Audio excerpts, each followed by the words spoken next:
I'm Richard Clarke. I record these talks every day as a way to deepen my inquiry. Listen each day and deepen your own practice. Welcome. I'm reviewing and commenting on the book Talks with Sri Ramana Maharshi. Today is from Talk 595. The two lady visitors returned in the morning, and the younger one asked, "Is the experience of the highest state the same to all, or is there any difference?" Maharshi: the highest state is the same, and the experience is also the same. Questioner: but I find some difference in the interpretations put on the highest truth. Maharshi: the interpretations are made with the mind. The minds are different, and so the interpretations are different. Questioner: I mean to ask if the seers express themselves differently. Maharshi: the expressions may differ according to the nature of the seekers. They are meant to guide the seeker. One seer speaks in terms of Christianity, another in those of Islam, a third of Buddhism, etc. Is that due to their upbringing? Whatever may be their upbringing, their experience is the same, but their modes of expressions differ according to circumstances. When the younger visitor asks if the experience of the highest state is the same for everyone, Sri Ramana Maharshi responds that it is.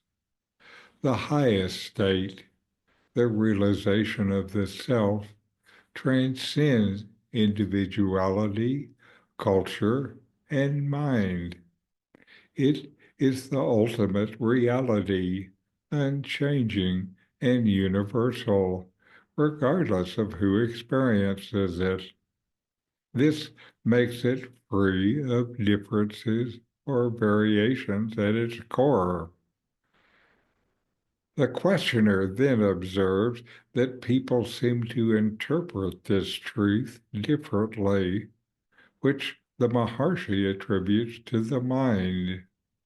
The mind, shaped by personal and cultural conditioning, views and interprets the same reality through different lenses.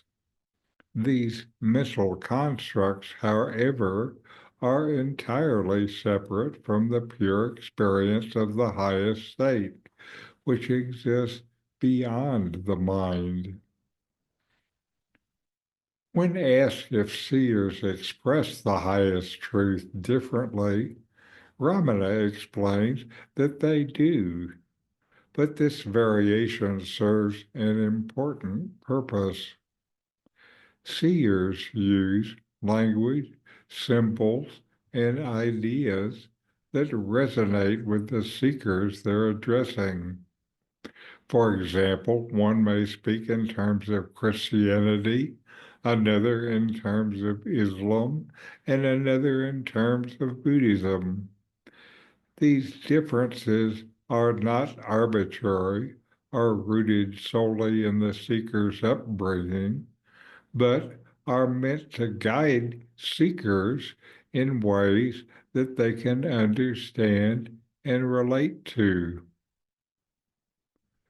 The Maharshi then presses further, wondering if upbringing influences how seers express the truth. Maharshi clarifies that while upbringing may shape their modes of communication, it has no bearing on the experience itself. The realization of the self is untouched by personal history, culture, or identity. The expressions may differ outwardly, but the truth being expressed is always the same. This dialogue underscores Ramana Maharshi's essential teaching. The highest state is universal and beyond the mind. The mind, limited by its conditioning, creates interpretations that vary between individuals. Seers, in their wisdom, adapt their words and metaphors to the seeker's needs without altering the fundamental truth. The Maharshi's words remind you to look beyond differences in interpretation or expression and recognize the eternal reality of the self that underlies them all. So know yourself and be always free and at peace. In 40 verses on reality, Ramana Maharshi explains the nature of the self, the ultimate reality, and self-inquiry.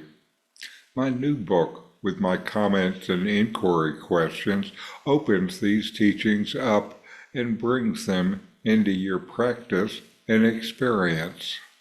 Available now from Amazon. Link in the video description. These videos bring Ramana's teachings into your direct experience. Click subscribe to see more.